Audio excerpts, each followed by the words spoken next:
नमस्ते, देसी हम में आपका स्वागत है। आज एक पुरानी कहानी याद आ रही है जिसका शीर्षक है अंगों की हड़ताल।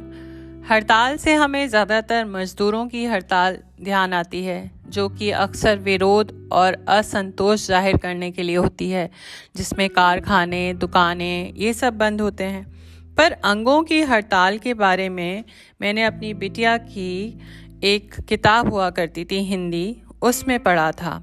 मुझे बहुत ही अच्छी कहानी लगती है और जब आज मुझे बड़ा मन करा कि मैं आपसे साझा करूं कहानी, तो एक बार की बात है, शरीर के अंगों ने एक सभा बुलाई। इस बात पर बहस छिड़ गई कि कौन सबसे अधिक काम करता है। सबसे पहले आँख ने पलक झपकाते हुए कहा, मैं सारा दिन मेहनत करती हूँ, अगर मैं ना रहूं तो शरीर कुछ भी नहीं कर सकता। कान ने कहा, मैं सबसे अधिक काम करता हूँ, मैं सभी की बातें सुनता हूँ, बिना सुने तो शरीर का कोई काम कर ही नहीं सकता। नाक ने कहा, मैं अपने बारे में क्या बताऊं, सांस लेने का कार्य तो मैं ही करती हूँ, मेरे काम से ही शरीर जीवित रहता है। हाथ बोल पड़ा, सारा काम तो मैं ही करता हूँ, अगर मैं ना रहूं तो खाना कौन लाएगा, मेरे बिना शरीर का कोई काम नहीं कर सकता।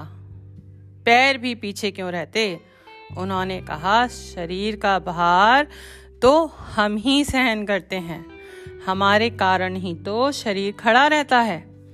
बीच में मुंह ने चिरते हुए कहा, मैं तो भोजन को अच्छी तरह से चबाकर पेट तक पहुंचाता हूँ, पर यह पेट तो कोई काम ही नहीं करता, ऊपर से सारा भोजन अपने पास रख लेता है।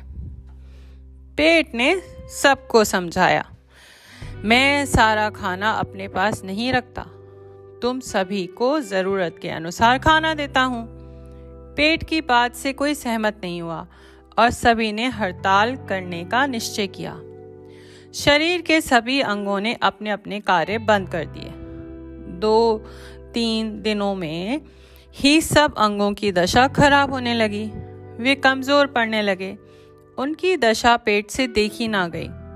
उसने फिर से सभी को समझाया, मैं तो तुम सबकी भलाई चाहता हूँ, मैं भोजन का रूप बदलकर तुम लोगों तक पहुँचा देता हूँ, इसी से तुम ताकत पाते हो और अपना अपना काम कर पाते हो।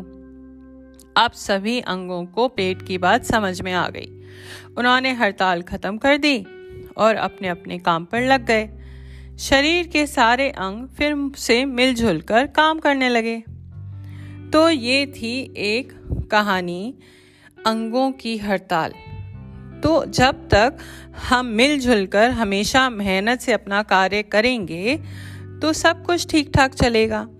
तो इस कहानी में हमें ये दिखाया गया कि ज़रूरी नहीं जो सामने है वही चीज़ें काम कर रही हैं। जो एक पेट था, जो कि अंदर था, जो किसी को नहीं दिख रहा था, उसके रुक जाने से सारे कार्य रुक गए। तो ये कहानी थी अंगों की हड़ताल। बताइएगा कैसे लगे। शुक्रिया।